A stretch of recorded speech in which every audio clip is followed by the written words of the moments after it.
So when I was a kid and I was reading Guitar Player magazine, I used to get so mad when some jazz musician would be getting interviewed and they'd be like, well, what guitar players do you like? And they'd be like, oh, I don't listen to guitar players. I listen to horn players and piano players. They're way more interesting. And I'd be like, if you don't like the guitar, don't play it.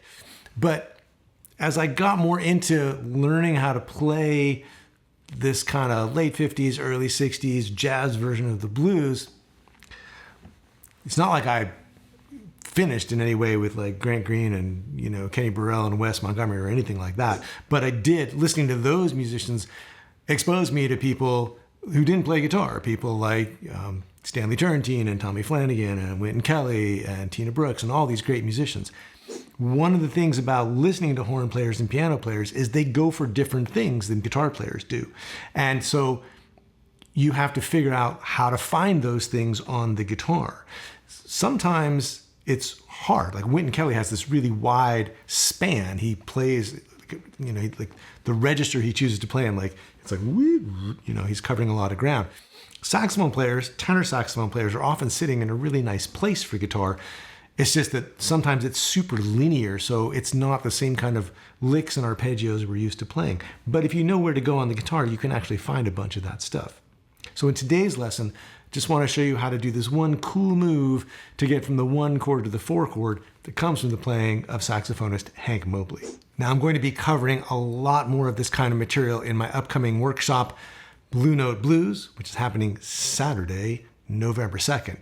So if you would like to take a deeper dive into how these kinds of jazz musicians play on the blues, how people like Grant Green, Hank Mobley, Wynton Kelly are thinking about the 12-bar blues progression and how you can build your vocabulary of licks and get a greater understanding of why they're playing what they're playing and how to use those ideas to develop your own improvisational skills, check out the link below, sign up, and join me at the workshop happening this Saturday.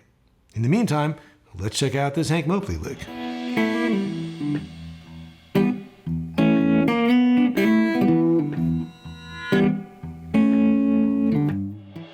Now this lick comes off of a Hank Mobley album called Workout, and it's from his first chorus on a tune called Smokin, which is an up-tempo blues in B flat. This is a perfect example of an album that I bought because I knew it had Grant Green on it. And then once I started listening to the record, I was like, oh, this Hank Mobley guy, he's pretty good. Oh, I've heard about this Wynton Kelly. Check it out. So it's an example of how, following your nose through these guitar players can sort of open up this wider world of all these fantastic albums and fantastic musicians. So anyway, there's this kind of pickup phrase into the solo, but we're going to take it right from the downbeat. At the beginning of the first measure, he plays this kind of descending line. And that's just over the first 2 bars. Right?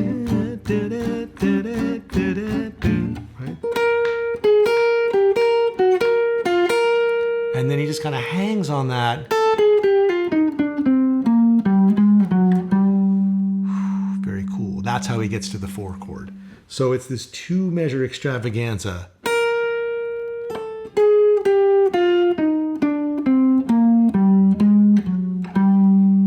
So he's basically coming down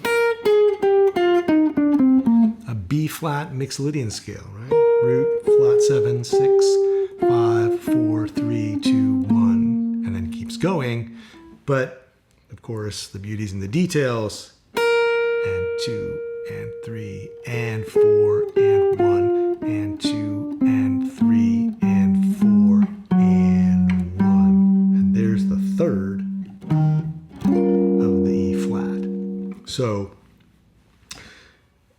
hanging on the root and then coming chromatically through the major 7 to the flat 7, 6, 5, 4, 3, 2, 1, 6, flat 7, chromatic note into the 3rd of E flat. So it's really this idea of filling in one note in the Mixolydian scale so that you are landing on chord tones on the strong beats.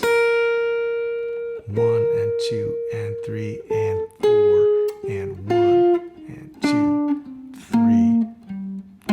That's the flat 7. And then we're sort of dancing around this 3rd that we're trying to land on. So it's very directional, but it's got this great sense of momentum.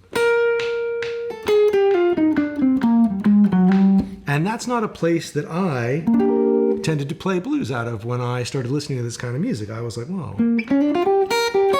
that's the place, right? That's where Charlie Christian plays, and that's as fancy as I know how to get, which is plenty fancy because I love Charlie Christian. But I'm just saying, this up here, everything is sitting like right in this one position.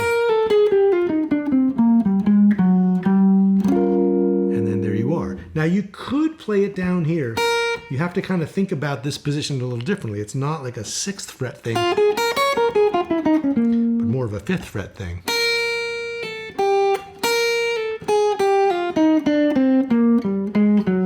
And in fact, it's kind of a shifty, kind of 5th fret, kind of 6th fret thing.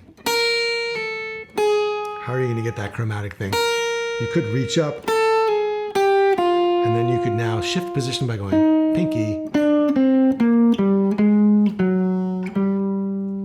Here, it's a lot easier. And there's a lot of stuff to be found up here.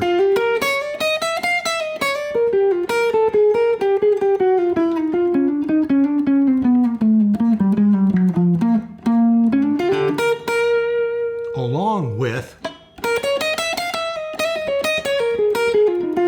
you can get all your blues stuff and you can get all your cool chromatic stuff as well. So 2 things we can get out of this. One is now we got a new lick that works from midway through bar 3 to deposit you on the doorstep of bar 5, right on the 3rd of the E flat, the 4 chord. So you can be doing other stuff and just know that you can bail out here and it's going to take you where you want to go. So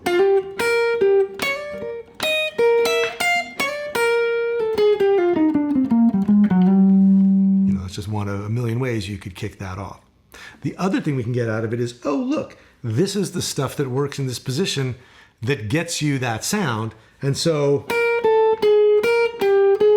what else can we do? Oh, we can do some other chromatic stuff. So we're kind of coming out of this shape, right? Here's all my stuff. There's my chord tones of B flat, the 3rd, the 5th, the root, the 3rd, the 5th. So where else can we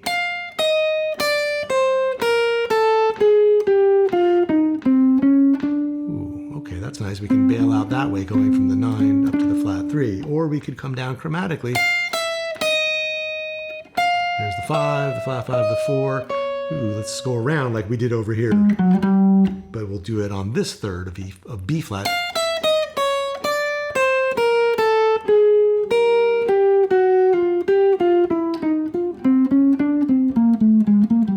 Now you can poke around the internet and find rules for how to do all that chromatic kind of stuff.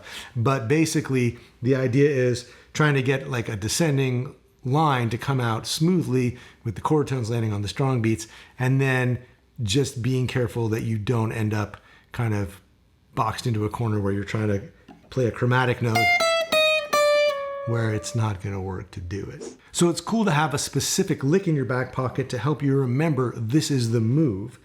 And then it's also nice to be able to take that lick apart and go, oh, well, the idea here is when you're on your way from 1 to 4, somewhere in measure 3, on your way to measure 5, this is the kind of descending, scale-wise, slightly chromatic stuff that works really nicely. And from there, you can start to explore what else you can find, or even there's lots of other people playing lots of other kinds of licks that do a similar thing. You can go out and collect a few more of those and compare and contrast what they're doing so you can start to have a vocabulary of things you can do that thing. Or, of course, you could also come to my upcoming Blue Note Blues workshop happening on Saturday, November 2nd, where we're going to be looking at some complete choruses by people like Grant Green and Hank Mobley to look at not only what are they playing at these specific moments in the chord progression and why does it work, but also to get a sense of the context. Like, oh yeah, they were coming from this, they went to this, and then they went on to do this other thing. So you get a sense of not just these are the things that work, but this is why they work, this is what's going on at this particular moment in the chord progression, and this is how a jazz musician might address the 12-bar blues a little differently than a blues musician. And once you know that, you can really pick and choose how much of that jazz color you want to include in your own playing and how much you want to combine it with more maybe grounded and basic blues stuff to get that really great contrast between those two sounds, which is something that a lot of the great musicians do anyway. I mean, Grant Green's playing is full of blues licks. Hank Mobley, Wynton Kelly, Stanley Turrentine, people like that, you hear the blues in their playing all the time as well.